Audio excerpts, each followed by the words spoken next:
लो दोस्तों, कैसे हैं आप लोग। आपका एक बार फिर से स्वागत है मेरे travel podcast channel travel stories by R K में। और मैं हूं आपका दोस्त रमन। तो दोस्तों, जैसा कि आपने पिछले एपिसोड में सुना कि मेरा बेंगलोर का सफ़र कैसे रहा।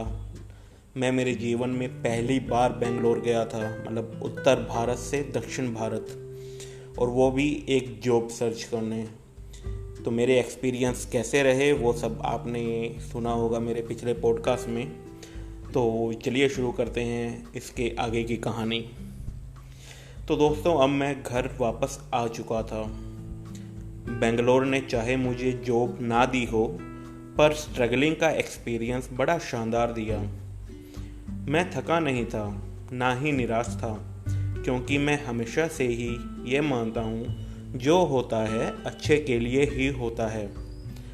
अगर आपके साथ जीवन में बहुत बुरा हो रहा है, उम्मीद रखिए एक दिन उतना ही अच्छा आपके साथ होगा। और उस समय जब आप अपने जीवन के बुरे दिनों को याद करोगे तो आप कहोगे कि अच्छा हुआ कि मेरे साथ उस समय ये बुरा हुआ, नहीं तो आज जिस मुकाम पे हूँ तो शायद वो हासिल ही नहीं हो पाता। दोस्तों, मुझे इंजीनियर बनना था। घर वाले तो पैसे की कमी से मुझे हनुमानगढ़ से बाहर ही नहीं भेजना चाहते थे। ये मैं ही था जिसने बैंक से लोन लेकर इंजीनियरिंग करने की जिद की थी और अपना लोन खुद उतारने की बात भी की थी। पर उस समय किसको पता था कि भविष्य में क्या होने वाला है। आईटी इंडस्ट्री में बूम देखकर ही मैंने आईटी से इंजीनियरिंग करने का निश्चय किया था। पर क्या पता था अमेरिका का एक बैंक पूरी दुनिया की आईटी मार्केट को हिला देगा। पर इसका शिकार मैं अकेला थोड़ी था। लाखों इंजीनियरिंग पास आउट इस रिसेशन की मार झेल रहे थे। पर मैं ये मानता था कि एक दिन अपना दिन भी जरूर आएगा। जुलाई 2010 से फरवरी 2013 तक के 32 महीने मुझे लाइफ स्ट्रगल का अच्छा खासा एक्सपीरियंस दे चुके थे।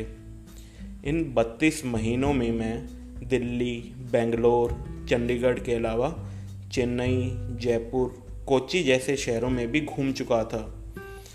मैंने मेरे दोस्त के साथ एक खुद की कंपनी भी शुरू की, जिसे हम एक कमरे में बैठ के चलाते थे और हम वेबसाइट्स और सॉफ्टवेयर बनाते थे।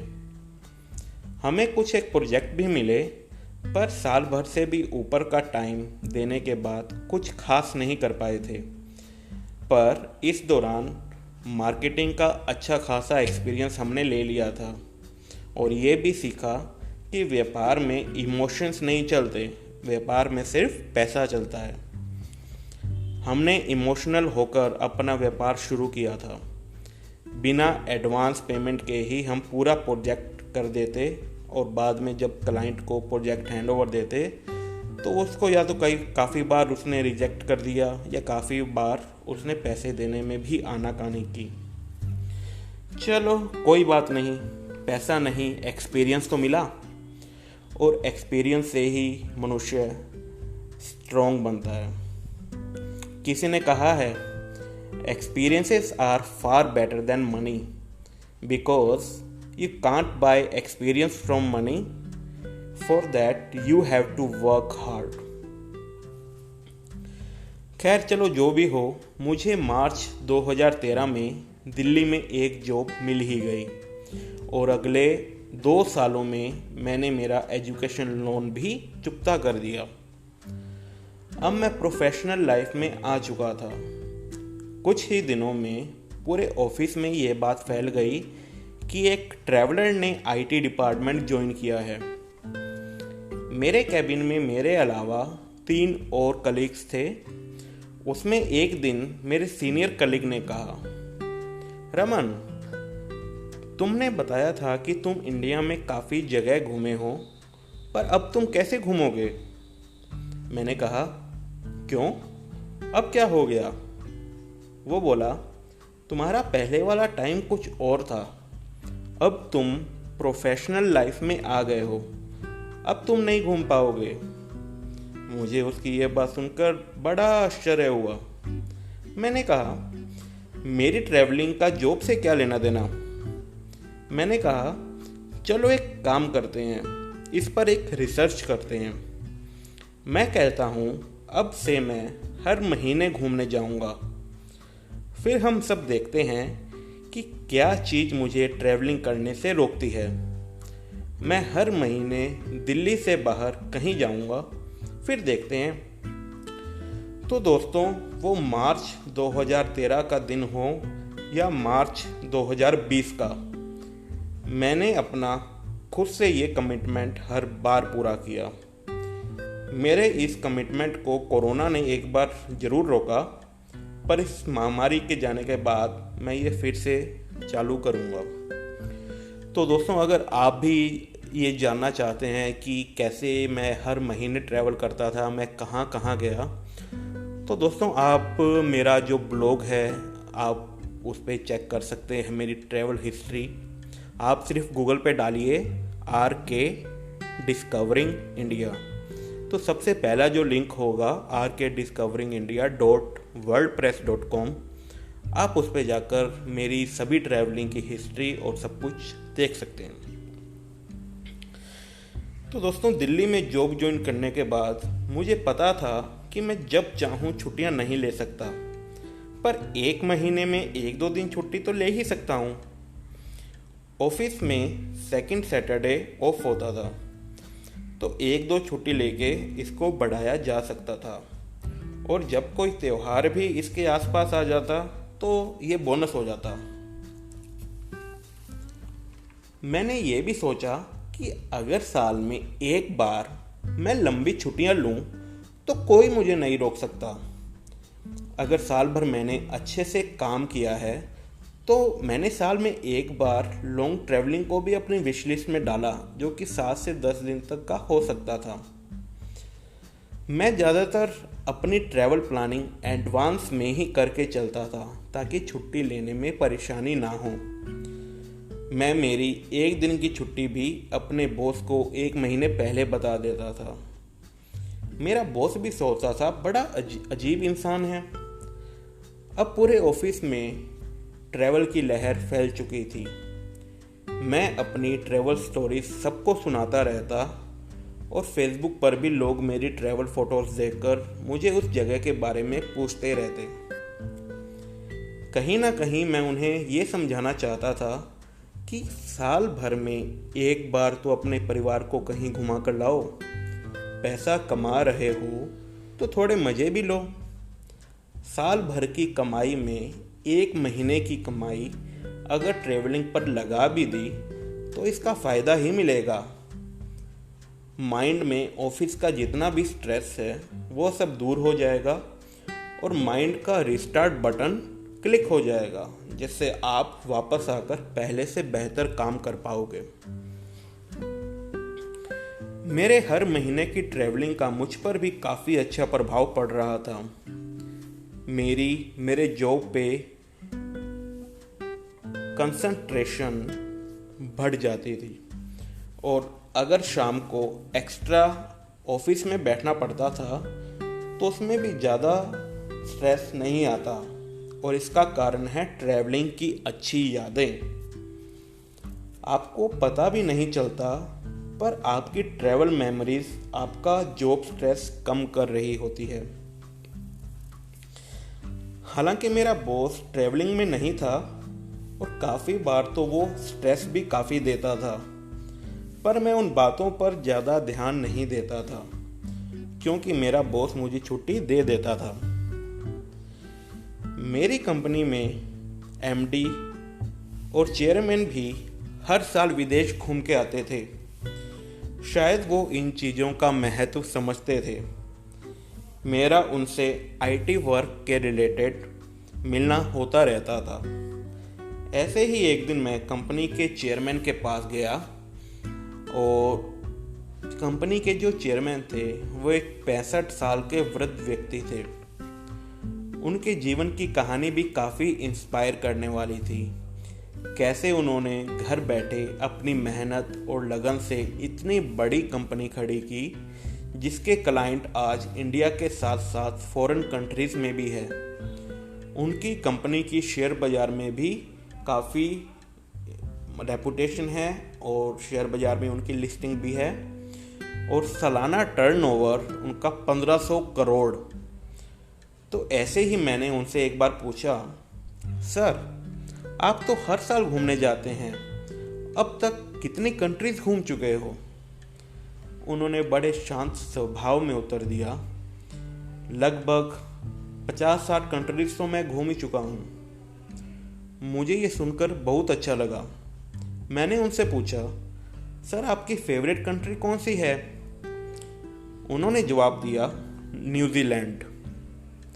दोस्तों मुझे तो उस समय तक ये भी नहीं पता था कि न्यूजीलैंड वर्ल्ड मैप में कहाँ पर है।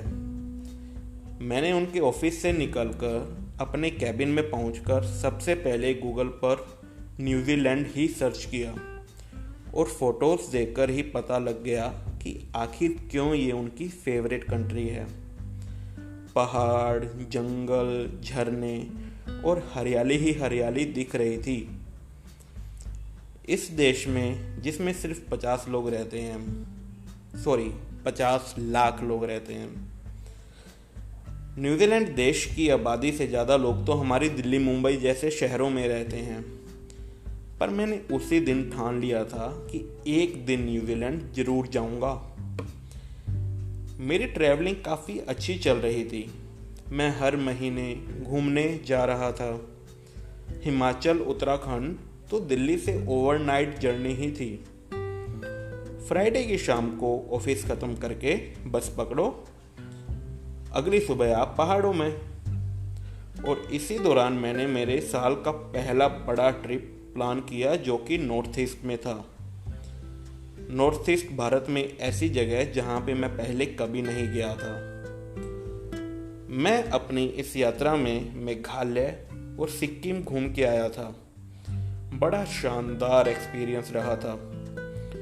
और ऐसे ही एक बार मैं लेह लद्दाख भी गया, जो कि एक अलग ही दुनिया जैसा था।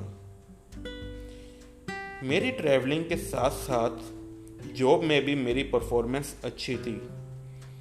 मुझे ही दूसरे ही साल में प्रमोशन भी मिला।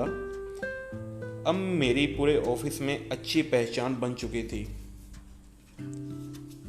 एक बार मैंने अपनी ट्रैवल पिक से एक डेस्क कैलेंडर बनाया। मैंने मेरी कंप्यूटर स्क्रीन के पास ही नज़रों के सामने उसको रखता था। एक दिन मेरे बॉस को इसका पता लगा। मैं वॉशरूम गया हुआ था, वो पीछे से आया और मेरे डेस्क कैलेंडर को उठा के मैनेजर मीटिंग में ले गया। जब मैं वापस आया मैंने देखा कि मेरा ट्रैवल कैलेंडर कहाँ गया। तो मेरे कलीग्स ने बताया कि बॉस अभी अभी उसको लेके गए। मुझे लगा जाने क्या बात हुई। मुझे लगा कि शायद मुझे ऐसा नहीं करना चाहिए था, लेकिन बाद में पता लगा कि मेरी मैनेजर मीटिंग में काफ़ी तारीफ हुई। मेरे बॉस ने बताया कि कैसे रमन अलग अलग जगह घूमता है। लेकिन जॉब चाहे जो भी हो, चैलेंजिंग तो रहती ही है। मतलब चैलेंजेस तो कोई भी काम करेंगे उसमें रहेंगे ही। काफ़ी बार मुझे संडे को भी जाना पड़ता था और काफ़ी बार हॉलिडे पर भी काम के रिलेटेड कॉल्स आते रहते थे। मुझे ये बात अच्छी नहीं लगती थी। मेरा मानना था काम के समय काम और आराम के समय आराम। अब ट्रैवलिंग के दौरान भी अगर काम करने का स्ट्रेस साथ आ जाए तो क्या ही फायदा। दोस्तों एक बार की बात है, मैं जयपुर में एक मॉल में घूम रहा था। उसी दौरान बॉस का एक अर्जेंट काम को लेकर फ़ोन आ गया।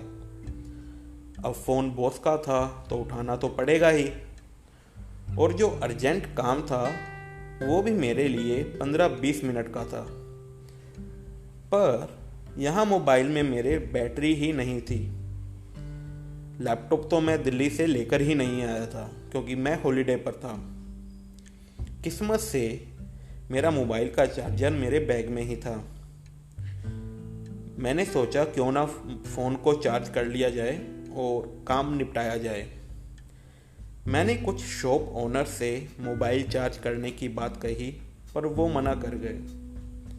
फिर काफ़ी सोचने के बाद दिमाग में आया कि शॉपिंग मॉल के वॉशरूम में चार्जिंग प्लग मिल ही जाएगा, जो सफाई करने वाले लोग वैक्यूम क्लीनर को काम में लेने के लिए यूज़ करते हैं। और हुआ भी ऐसे ही। दोस्तों, मैं ज़मीन पर बैठकर मोबाइल चार्ज लगाकर अपना काम करने लगा और ऐसी परिस्थिति में भी काम पूरा किया। काम करने में बुराई नहीं है, पर बुराई तब है जब कोई आपका फ़ायदा उठाए और ऐसी परिस्थितियों में काम करने के बावजूद आपको एप्रिसिएशन ना मिले। ऐसा मेरे साथ काफ़ी बार हुआ।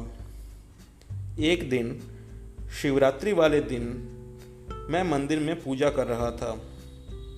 उस समय मैं घर पे गया हुआ था क्योंकि शिवरात्रि पर छुट्टी थी। तो पूजा करते करते ही ऑफिस से फ़ोन आ गया। अब ऑफिस से फ़ोन आ गया और फिर वही बात, काम तो करना पड़ेगा।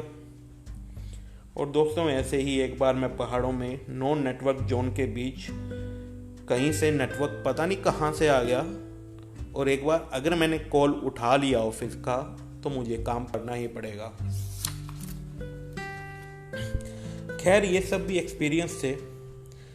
मैंने कभी कोई काम को मना नहीं किया क्योंकि मैं अपनी लिमिट्स चेक करना चाहता था कि मैं कितना प्रेशर ले सकता हूँ, और हर बार में मैं इसमें सफल भी हुआ। अब कंपनी में जॉब करते को 2.5 साल हो चुके थे। अब मेरे दिमाग में इंटरनेशनल ट्रैवलिंग की भी बात आने लगी क्योंकि मैं भारत के अधिकतर राज्य घूम चुका था। काफ़ी रिसर्च करने के बाद मैंने सोचा क्यों ना यूरोप चलते हैं। मेरे पास सेविंग्स भी थी यूरोप के लिए। यूरोप जाना, एफिल टावर देखना तो भारत में हर व्यक्ति का सपना होता है, और मैं उन्हीं लोगों में से था। मैंने पहले कभी विदेश यात्रा नहीं की थी, तो मुझे नहीं पता था कि वीज़ा मिलना भी एक बहुत बड़ी चुनौती होती है, खासकर यूरोप जैसे देशों के लिए। तो दोस्तों, अगले एपिसोड में मैं आपको बताऊंगा कि मैंने यूरोप जाने की प्लानिंग कैसे की, कैसे मैंने वीज़ा अप्लाई किया, और क्या मुझे वीज़ा मिला यूरोप का, क्या मैं यूरोप जा पाया। तो दोस्तों, मिलते हैं अगले एपिसोड में। और अगर आपको कोई भी मुझे फीडबैक देना हो, अगर आपको मेरी करंट स्टोरीज देखनी हो, तो आप मुझे इंस्टाग्राम पर भी फॉलो कर सकते हैं। इंस्टाग्राम पे मेरा हैंडल है RK डिस्कवरिंग इंडिया। दोस्तों, RK डिस्कवरिंग इंडिया हैंडल मेरा हर एक प्लेटफॉर्म पे है। आप अगर यूट्यूब पे भी चेक करेंगे तो वहाँ भी मैं आपको मिल जाऊँगा। उम्मीद करता हूँ दोस्तों कि आपको मेरे पॉडकास्ट में मज़ा आ रहा होगा। आपको लग रहा होगा कि आप भी मेरे साथ ही ट्रैवल कर रहे हैं, या आप भी मेरे साथ स्ट्रगल कर रहे हैं। तो दोस्तों, बहुत जल्द मिलते हैं अगले एपिसोड के साथ। जय हिंद।